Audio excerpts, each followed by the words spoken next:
होगा। और अगर आप लोग इस सोच से, इस मानसिकता के साथ बैठे हैं कि हमें जबरदस्ती ट्रोल करना है, तो ट्रोल बहुत लोगों का बहुत चीजों पर हो सकता है।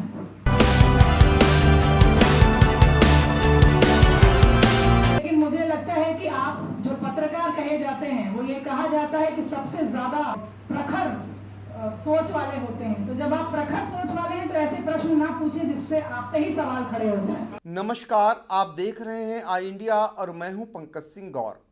योगी सरकार के 4.5 साल की उपलब्धियों को बताने के लिए सीतापुर के कलेक्ट्रेट सभा कक्ष में जिले की प्रभारी मंत्री स्वाति सिंह सरकार की एक एक उपलब्धियों को करीब 1 घंटे तक पत्रकारों को गिनाती रहीं।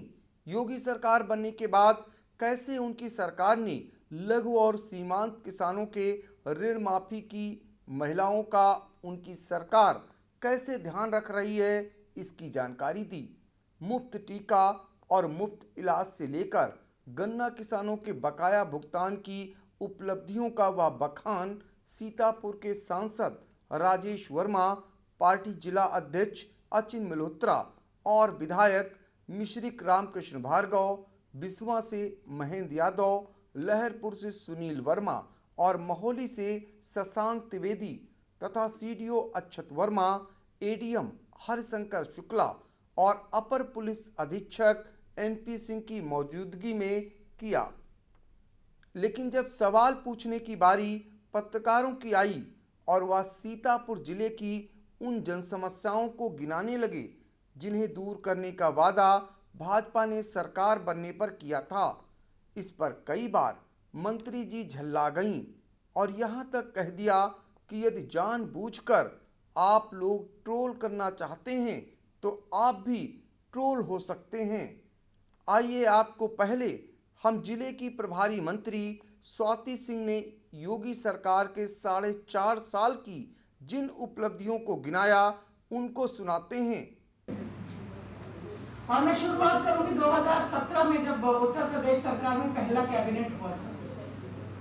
उस समय हमारे चुनाव के पहले हम लोगों ने संकल्प पत्र में भी इस बात का उल्लेख किया था कि अगर उत्तर प्रदेश में भारतीय जनता पार्टी की सरकार बनेगी तो हम सबसे पहले अपने लघु और सीमांत किसानों के ऋण की माफी करेंगे। और पहले ही कैबिनेट में माननीय मुख्यमंत्री जी ने इसकी घोषणा की और उससे 86 लाख किसानों को लाभ मिला। 36,000 करोड़ के ऋण की माफी उत्तर प्रदेश सरकार ने की। और ये ऐसी योजना थी कि अन्य प्रदेशों में भी किसानों ने इस बात की मांग की कि जब उत्तर प्रदेश में किसानों की ऋण की माफी हो सकती है तो हमारे प्रदेश में क्यों नहीं हो सकती। उत्तर प्रदेश सरकार ने जब भी बजट पेश किया तो उसके केंद्र बिंदु में हमेशा किसानों को रखा गया, महिलाओं को रखा गया। माननीय मोदी जी के द्वारा चलाई गई, मैं किसान सम्मान निधि की बात करूंगी। उत्तर प्रदेश में 2.5 करोड़ किसानों को आच्छादित किया गया है किसान सम्मान निधि के माध्यम से। जैसा कि हम सभी जानते हैं कि कोविड के दौरान माननीय प्रधानमंत्री जी ने मंडी फ्री कर दिया था। किसी भी किसान को पहले यह था कि किसान मंडी में जाकर अपने फसल को वहां पर बेचेंगे, लेकिन जब कोविड के दौरान ये देखा गया कि समस्याएं आ रही हैं, किसानों को दिक्कतें हो रही हैं, तो माननीय प्रधानमंत्री जी ने इस बात की घोषणा की कि अब मंडी से सभी फ्री हैं। आप चाहें तो मंडी के अंदर भी अपने सामान को बेच सकते हैं और मंडी के बाहर भी बेच सकते हैं। कि जब उत्तर प्रदेश में 2017 में भारतीय जनता पार्टी की सरकार बनी, माननीय योगी जी की सरकार बनी, तो गन्ना किसानों का भुगतान 14-15 का भी बचा हुआ था। 14-15 फाइनेंशियल ईयर के बाद के सभी कई गन्ना किसानों को भुगतान रुका हुआ था। माननीय मुख्यमंत्री जी ने इस क्षेत्र में भी बहुत बड़ा काम किया और सभी गन्ना किसानों को भुगतान, उनका जो पेंडिंग जो था, उनका जो पेमेंट बचा हुआ था, उसका भी भुगतान उन्होंने किया। ये अपने आप में बहुत बड़ी उपलब्धि है और ये अपने आप में कहना चाहिए कि ये सोच को दर्शाता है। सरकार की सोच क्या है, सरकार की भावना क्या है, हम किस तरीके से किसान को अपने केंद्र बिंदु में रखते हैं। क्योंकि जब तक किसान नहीं सशक्त होगा, कोई भी प्रदेश, कोई भी देश सशक्त नहीं हो सकता है। इसी भावना के साथ हम काम करते हैं।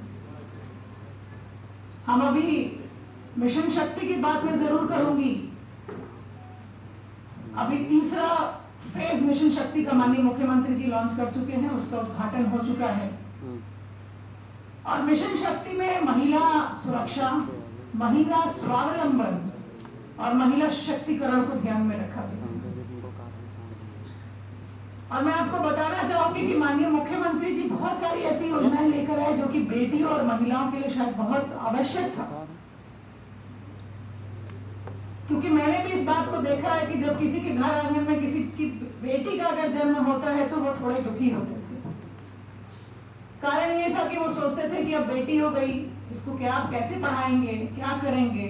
जो गरीब परिवार होते थे, हम इसके हाथ कैसे पीले करेंगे।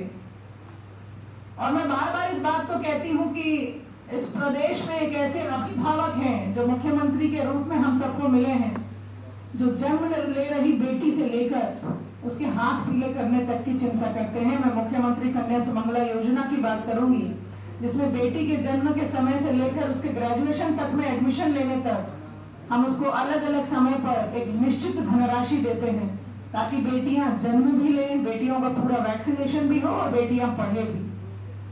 देश में कुल 9,36,000 बेटियां थी जिनको कि हमने मुख्यमंत्री कन्या सुमंगला योजना के माध्यम से लाभान्वित किया था। आज की तारीख में ये लगभग 10 लाख हो गए हैं, क्योंकि ये मेरे ही विभाग से जुड़ा हुआ है। मिशन शक्ति जो दिसंबर तक का पूरा कार्य उसका बन चुका है, हम लोग अभी 2 लाख का टारगेट और रखने जा रहे हैं कि दिसंबर तक पूरे कुल 12 लाख लाभार्थी, 12 लाख बेटियां उत्तर प्रदेश की ऐसी हों जो मुख्यमंत्री कन्या सुमंगला योजना के माध्यम से लाभान्वित हो जाए, उससे आच्छादित हो जाए। मैं विधवा पेंशन की बात करूंगी, जिसे माननीय मुख्यमंत्री जी ने निराश्रित महिला पेंशन का नाम दिया। और निराश्रित महिला पेंशन योगी सरकार के पहले मात्र 300 रुपए प्रति माह दिया जाता था। और जब महिला, कोई निराश्रित महिला या विधवा महिला जब वो 60 साल की होती थी तो उसे विधवा पेंशन से हटकर उसको वृद्धा पेंशन में एनरोलमेंट कराना पड़ता था, उसमें एनरोलमेंट कराना पड़ता था। माननीय मुख्यमंत्री जी ने इसकी धनराशि को बढ़ाकर 500 रुपए प्रति माह किया। और यही नहीं, साथ ही साथ उन्होंने इस बात को भी कहा कि जब कोई भी निराश्रित महिला जब वो 60 साल की हो जाएगी तो उसे दूसरी योजना में एनरोल कराने की आवश्यकता नहीं है, उसमें ट्रांसफर करने की आवश्यकता नहीं है, बल्कि विधवा पेंशन के माध्यम से, निराश्रित महिला पेंशन के माध्यम से ही उसको पेंशन मिलती रहेगी, उसका लाभ मिलता रहेगा। आपने सुना जिले की प्रभारी मंत्री स्वाति सिंह जब सरकार की उपलब्धियों को गिना रही थीं तो उनमें गुस्सा करने जैसा कुछ भी नहीं था।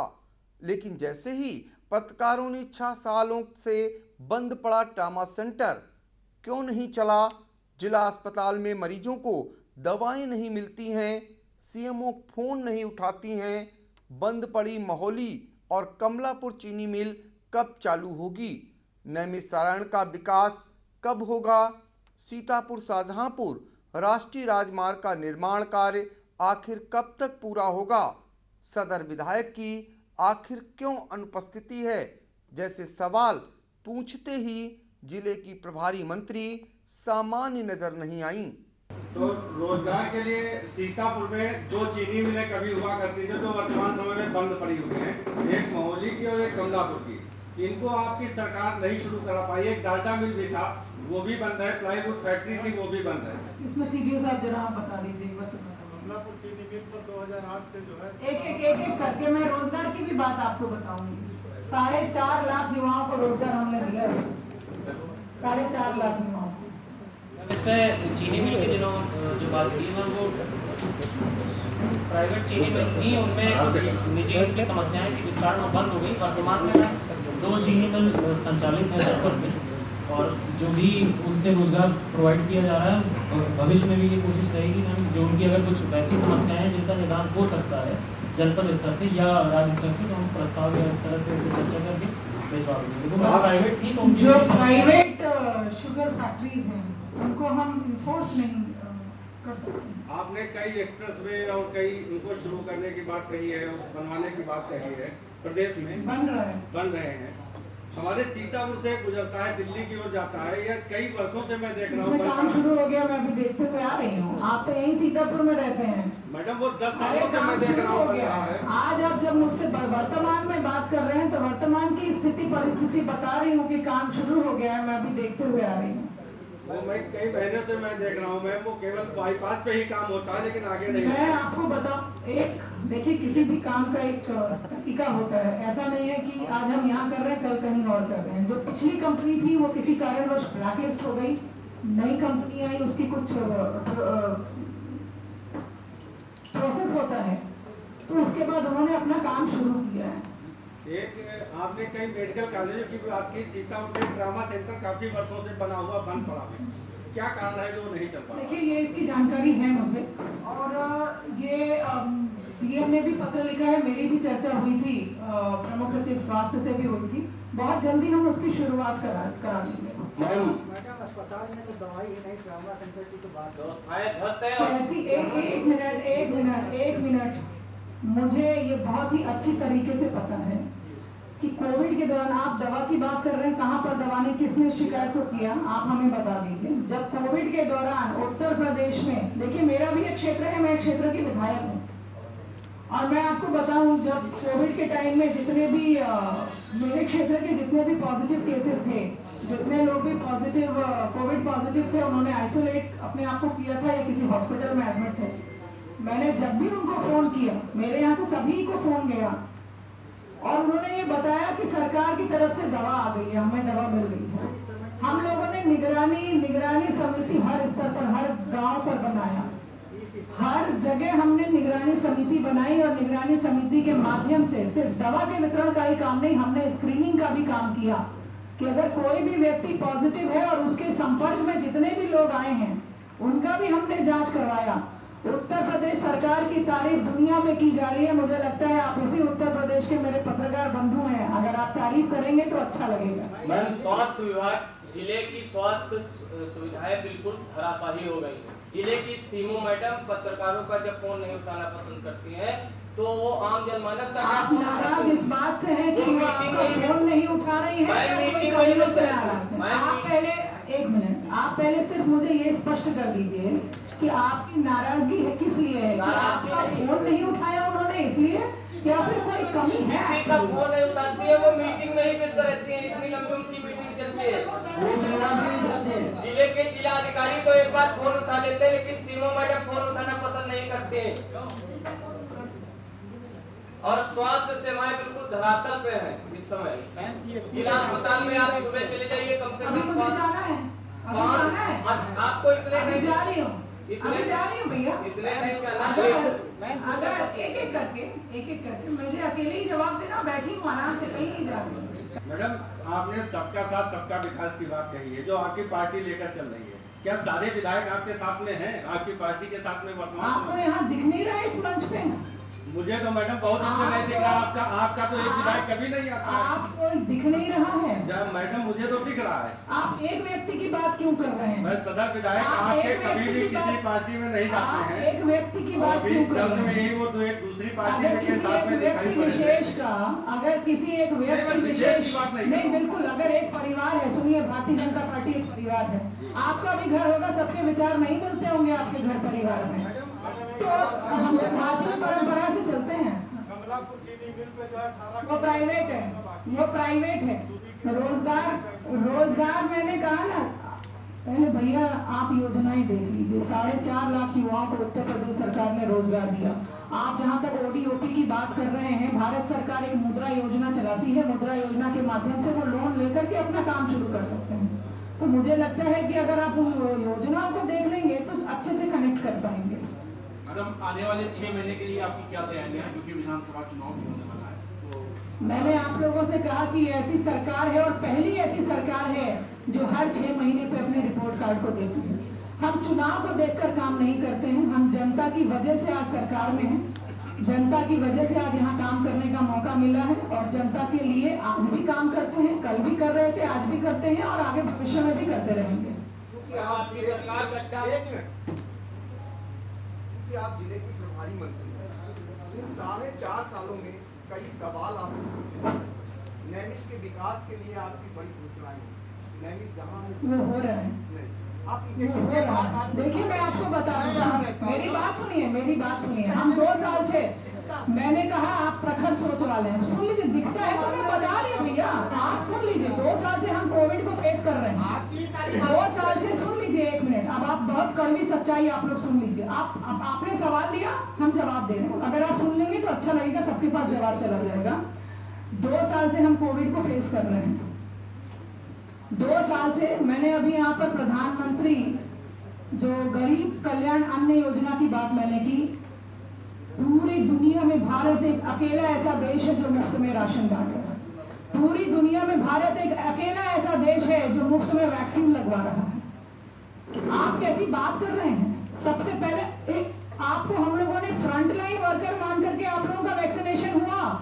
वहां पे सरकार ने ये नहीं कहा कि हमारे विधायकों को और सांसदों को पहले लगाओ, वहां कहा गया कि पहले पत्रकार भाइयों को लगाओ, पत्रकार बंधुओं को लगाओ, क्योंकि ये जनता के बीच में काम करते हैं, इनका सुरक्षित रहना आवश्यक है। किसी सरकार ने, दुनिया की किसी भी सरकार ने इस काम को नहीं किया।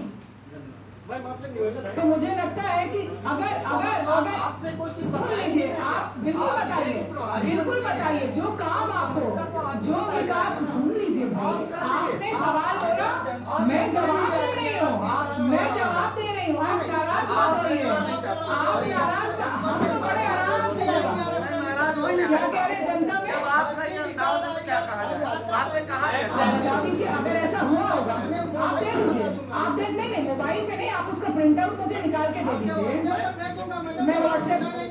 तहसील की उसमें आपके अधिकारी फोन चलाते हैं बैठकर, और तो मैंने बोला अगर कोई ऐसी शिकायत है आप दे दीजिए। देखिए मंत्री जी, ठीक है, देखिए एक करके मैं सुनूंगी आपकी बात, मैं आराम से, आप कहिए बट एक करके ना भैया। अगर आप 10 लोग अगर बोलेंगे मैं आराम से बैठी हूँ, कोई जल्दी नहीं है। अभी तो एक ही बोल रहे हैं, वो भी बोल रहे हैं ना, तहसील की बात नहीं, मना कर देंगे तो मुझे जवाब देना। आप क्यों मना कर रहे हैं? हम कर रहे हैं। आपने बोला तहसील पर कोई काम नहीं करता है, कोई अधिकारी अगर ऐसा है आप मुझे शिकायत करिए, उसके बाद कार्रवाई ना हो तो आप मुझे बोलिए। अभी आपने, इन्होंने कहा कि फर्जी, क्या बोले आप? IGRS पे। आप मुझे बताइए, किसी भी कंसर्न अधिकारी को, DM को बताइए, CDO को बताइए, SP को बताइए, अगर उसके बाद उसका निस्तारण नहीं होता है कि क्यों, किसी ने क्यों गलत तरीके से उसका निस्तारण किया, उसके खिलाफ कार्रवाई की जाएगी, उससे पूछा जाएगा। बोली नहीं COG नंबर। अरे भैया मुझे बता दो भाई, तुम्हारा काम के लिए तो मेरे पास फोन आता है, तो अपने काम के लिए प्रभारी मंत्री को फोन मिल जाता है, बाकी काम के लिए नहीं मिलता है क्या? भैया बता दो ना, मैं प्रभारी मंत्री के लिए मैं कह तो रही हूँ, आप लोगों का फोन ऐसे तो मिल जाता है, तो ये भी काम आप बता दो, शिकायत कर दो। आप जा रहे हैं जिला अस्पताल, आगे चलिए ना, साथ में चलेंगे ना। CMS साहब से पूछना की दवा है नहीं, CMO या CMS से उन्होंने कहा मैं 3 बार डिमांड लेटर भेज चुका हूँ। इस समय वायरस चल रहा, बच्चे वार्ड में भी चले जाना। मैं चल रही हूँ, वहाँ पे मैं इस बात की भी समीक्षा करूँ। जानकारी है, आपके विधायक जी एक चौकी इंचार्ज को कौन हटवाने के विधायक जी? लिए कौन विधायक यहीं जी? बैठे हैं, नाम बता दीजिए, मुख्यमंत्री जी नाम बता दीजिए। माननीय विधायक मिश्री बैठे हुए हैं। एक चौकी इंचार्ज को 30,000 रुपए उसने वसूली किया, और उसके लिए मुख्यमंत्री को पत्र लिखा, कप्तान साहब को मिले, DM साहब को मिले, फिर मीडिया में भी इसको तो विधायक जी बताएंगे। विधायक जी और विधायक जी क्या सच्चाई है? मैडम जब विधायक जी अपने क्षेत्र में जाएंगे तो जनता इनसे क्या पूछेगी? बताइए विधायक जी, इसमें कितनी सच्चाई है? कृपया माननीय मंत्री महोदय से अनुरोध करूंगा मैं, कृपया आप लोग पत्रकार बंधुओं से अनुरोध है, कृपया आप एक बार शालीनता से वो जिस तरीके से आप पूछ रहे हैं ना, ऐसा लग रहा है जैसे बड़ा नाराज बैठे हैं और बिल्कुल लड़ाई करने के मूड में हैं आप। एक आदमी प्लीज अपना नाम बताएं, अपने ग्रुप का नाम बताएं, विधायक सवाल जी करें। आप अपनी बात पहले बता दीजिए जो इन्होंने कहा। इन्होंने जो सही कहा है, शिकायत हुई है, उसकी जांच हो रही है। SP से भी कहा गया है, आपको भी मालूम सबको है कि वो दरोगा के खिलाफ जांच चल रही है। जांच करके हम आज भी कहते हैं कि उसके खिलाफ कार्रवाई हो, दोषी हो उसके खिलाफ पूरी कार्रवाई हो। एक नहीं, जो लोग दोषी हो, जब हम लोगों के खिलाफ कार्रवाई हो जाती है तो दरोगा हो चाहे वो कोई हो, उसके खिलाफ जांच हो। SP साहब DSM साहब बैठे हैं, इनको मालूम है कि जो लोग मिल गया आपको। देखिए आप एक मिनट सुन लीजिए, एक बात कंप्लीट कर लीजिए भैया, एक बात कंप्लीट कर लीजिए, इसी बात पे आप आगे कह दीजिएगा तो हम इसी बात पे अपनी बात जोड़ देंगे, ठीक है? मेरा ये कहना है कि मैं भी किसी की शिकायत करती हूँ, ठीक है?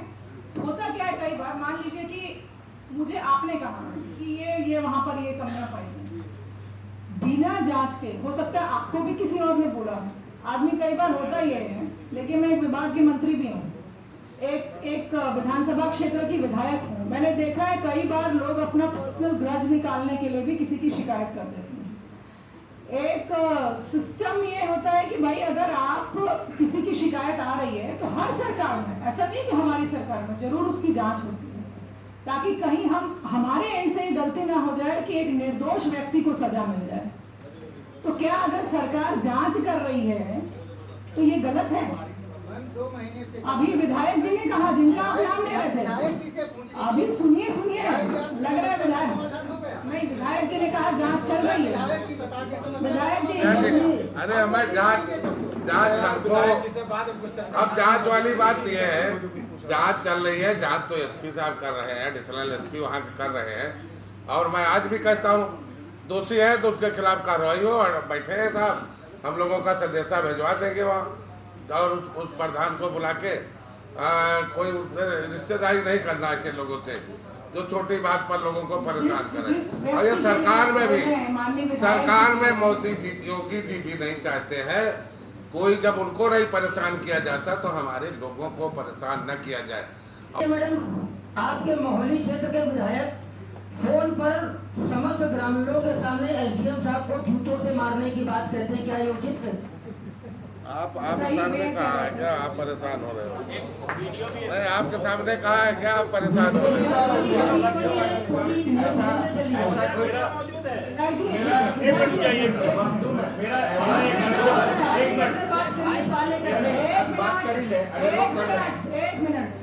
ऐसा है कि ये प्रेस कॉन्फ्रेंस है सरकार की उपलब्धियों का, और अगर आप लोग इस सोच से, इस मानसिकता के साथ बैठे हैं कि हमें जबरदस्ती ट्रोल करना है, तो ट्रोल बहुत लोगों का बहुत चीजों पर हो सकता है। और जिस भी बात को आप, माननीय विधायक जी की बात अगर आप कर रहे हैं, कोई कर रहा है, माननीय विधायक जी ने स्वयं इस चीज को स्पष्ट कर दिया कि जांच चल रही है। उसके बावजूद कि आप पढ़े लिखे व्यक्ति हैं, पत्रकार का मतलब, जो पत्रकारिता से जो भी व्यक्ति जुड़ा हुआ होता है उसको बहुत ही ज्यादा शिक्षित माना जाता है। मैं और भी अपने पत्रकार भाइयों को देख रही हूँ कि बैठे हुए बड़ी शालीनता से बैठे हुए हैं, और मैं बार पूरी तरीके से आपकी सारी समस्याओं को सुनने के लिए बैठी। मैं कह रही हूँ अगर कोई समस्या है, और आज नहीं कह रही हूँ, मैं पिछले 2 साल से इस सीतापुर की प्रभारी हूँ, 2 साल हो गए मुझे, और मैं जब भी आई हूँ तब बार मैंने कहा है कि अगर आपकी कोई समस्या हो तो आप मुझे लिख के दे दीजिए, उसमें कार्रवाई जरूर करूंगी, चाहे वो सरकारी अधिकारी हो और चाहे किसी पार्टी से जुड़ा हुआ विधायक हो, चाहे कोई हो, लेकिन उसके पीछे की क्या चीजें हैं वो भी आपको जानना जरूरी है। और जब आप विधायक जी या किसी की भी बात कर रहे हैं तो ये भी आवश्यक, आप बैठे नहीं होंगे क्या इतने दिन में विधायक जी के पास? आप क्या इतने दिन में विधायक जी के पास नहीं बैठे? आप इंतजार कर रहे थे कि सरकार के 4.5 साल पूरे हो तब मैं माननीय क्या प्रभारी मंत्री जी से पूछूंगा। देखिए इसका उद्देश्य क्या? आप सरकार के कार्यकाल से संतुष्ट नहीं है क्या? आप संतुष्ट नहीं है? अरे संतुष्ट है, उनके बाद थोड़ी आप बताइए क्या संतुष्ट नहीं है क्या? कोविड के टाइम में जब संतुष्ट है भैया फिर क्यों बोल रहे हैं? मैंने कहा ना, हमारी सरकार ने पत्रकार बंधुओं को फ्रंटलाइन वर्कर्स मानकर आपको कोविड एक मिनट, मैं नाराज नहीं हूँ भैया। आप, मुझे लग रहा है आप इसी मानसिकता से आए कि जबरदस्ती कह दो आप नाराज हैं, हम अभी जा रहे चाहिए, फिर बैठ गए अपने आप, कोई नहीं बोला, मतलब मैं नाराज हो रही हूँ क्या? आप तो मुझे, मेरे से बहुत ज्यादा नहीं मिले, मेरे बड़े पत्रकार बंधु यहाँ पर हैं जो मुझसे बहुत, जब भी आती हूँ मुझे मिलते हैं, मुझसे बात करते हैं, आप कम मिलते हैं। मैं सभी अपने पत्रकार साथियों से अनुरोध करना चाहता हूँ कि क्योंकि संख्या बहुत ज़्यादा है, हमारे सभी पत्रकार साथी यहाँ बैठे हैं, मैं चाहता हूँ कि जैसे किसी का एक प्रश्न हो गया तो दूसरे को भी मौका मिलना चाहिए।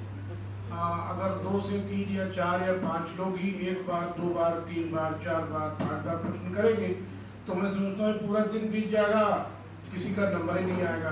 तो आपके संज्ञान में डाल दूँ, क्योंकि आपने उस मार्ग के लिए कहा है, क्योंकि हम लोग का कार्यालय भी वहाँ पड़ता है, तो अभी जिला पंचायत में प्रस्ताव दिया गया है बाहर के नाले को बनवाने का कारण ये है कि वहाँ पर जो निर्माण हुए उन्होंने निकासी का कोई ख्याल नहीं रखा।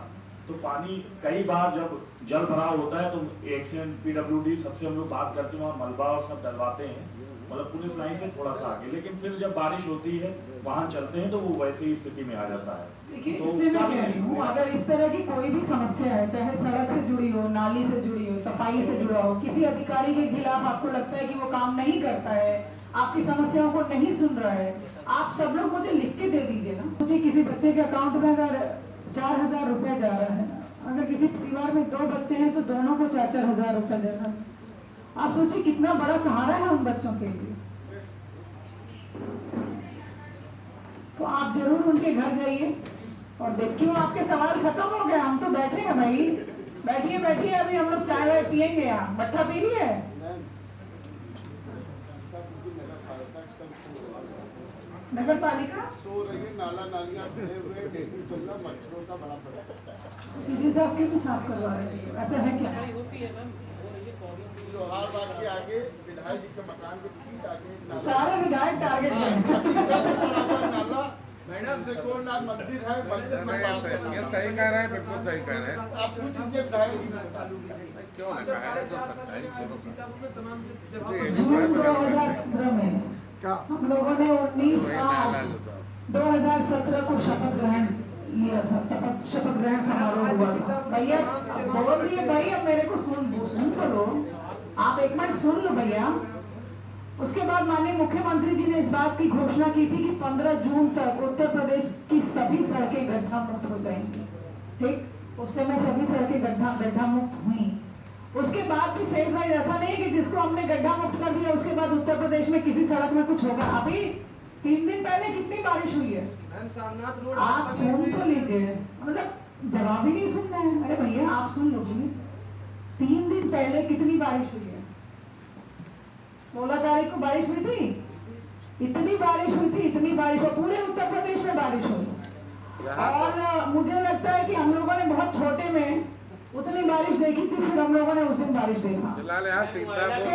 ऑब्वियस सी बात है कि जब हम उतनी बारिश होगी तो सड़कों पर अगर घंटों पानी, क्योंकि नाली पूरा साफ रहे कुछ भी रहे, तब भी इतनी ज्यादा बारिश हुई थी कि पूरी नालियां भर गई थी, वो ओवरफ्लो होने लगा था उतनी बारिश में। तो वो ऐसा नहीं था कि कोई कमी थी तो उस वजह से पानी ओवरफ्लो हो गया था, कमी नहीं थी, बारिश बहुत ज्यादा हुई थी। तो अगर पानी कहीं जमा हुआ है तो भैया डामर का रोड उखड़ जाएगा, आप लिख के दे दीजिए ना, आप दे दीजिए, लिख के इसलिए दे दीजिए, कोई एविडेंस के लिए नहीं भैया, लिख के इसलिए दे दीजिए कि वो जो भी कंसर्न विभाग वो सड़क बनाएगा उसको वो दे दिया जाएगा, तो आपकी सड़क बन जाएगी। सीडीओ साहब बता देना, मेरा एक आग्रह है, मेरे सभी पत्रकार बंधुओं से एक आग्रह है, क्योंकि मैं इस बात को समझती हूँ पत्रकारिता अलग चीज है, इसको आप रिकॉर्ड मत करो भाई। ये इसके बाद जैसे ही मन मुताबिक सवाल जब पत्रकारों ने फिर पूछने शुरू किए तो वह आराम से कैसे जवाब देती रहीं, आप भी सुनिए। उनकी जड़ को उखाड़ फेंका गया और रायबरेली में भी अब वो चीज़ें होने वाली। मैम क्या लगता है 2022 में कितनी सीटें तो भाजपा को मिलेगी इस बार? 6 महीने बच्चे चुनाव। देखिए मैं आप लोगों को 2017 की याद दिलाऊंगी, जब इलेक्शन चल रहा था, इवन वोटिंग भी हो गया था, तो ये जो समीक्षात्मक जो चैनल्स पर जो बातें चल रही थी उसमें किसी ने भी कल्पना भी नहीं की थी दूर दूर तक कि हम 300 से ऊपर सीटें लेकर आएंगे भारतीय जनता पार्टी। उसके बाद सभी शॉक्ड थे। 2022 में भी वही होने वाला है, प्रचंड बहुमत के साथ हम आएंगे और ऐसा बहुमत होगा कि आप सब हक्के बक्के रहते हैं। मैम 2022 के चुनाव को लेकर अखिलेश यादव ने कहा कि आने वाले हैं यहाँ पे, तो उसको लेकर क्या कहना है? राकेश टिकैत जी भी कल यहाँ पे आने वाले हैं। मुख्यमंत्री जी ने पहले ही बता रखा है कि आए, उनका स्वागत है। लेकिन अगर कोई भी व्यक्ति अगर चाहेगा कि हम कोई परेशान, उनकी वजह से अगर लोग परेशान हों, कहीं ना कहीं जब जनता परेशान होगी, ये सरकार जनता के लिए काम कर रही है, तो जरूर हम लोग को मैं 2022 के लिए अखिलेश यादव ने कार्यकर्ताओं से कहा है कि 2022 के लिए अखिलेश यादव ने कार्यकर्ताओं से कहा है कि डीएम और ईवीएम से बच के रहना। क्या ये डीएम्स उनके कार्यकाल में नहीं थे? आज कोई डीएम बदल गए हैं, आखिर वही अधिकारी तो हैं जो डीएम बनते हैं, तो फिर वो सवाल किस पर खड़े करना। और दूसरी बात, जब ईवीएम की बात करते हैं तो क्या जब विधानसभा में उनके जो कैंडिडेट्स बैठते हैं, जो विधायक बैठते हैं, तो क्या वहाँ पर भी ईवीएम की गड़बड़ी है? तो मुझे लगता है पहले वो अपने विधायकों का जो आया है, उनका जो रिजल्ट आया था उसकी जांच कराना, उसके बाद ईवीएम कर सकते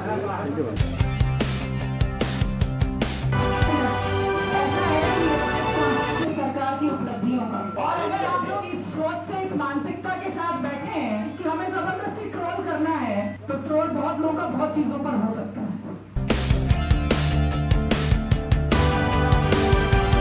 लेकिन मुझे लगता है कि आप जो पत्रकार कहे जाते हैं, वो ये कहा जाता है कि सबसे ज्यादा प्रखर सोच वाले होते हैं। तो जब आप प्रखर सोच वाले हैं तो ऐसे प्रश्न ना पूछिए जिससे आप पे ही सवाल खड़े हो जाए।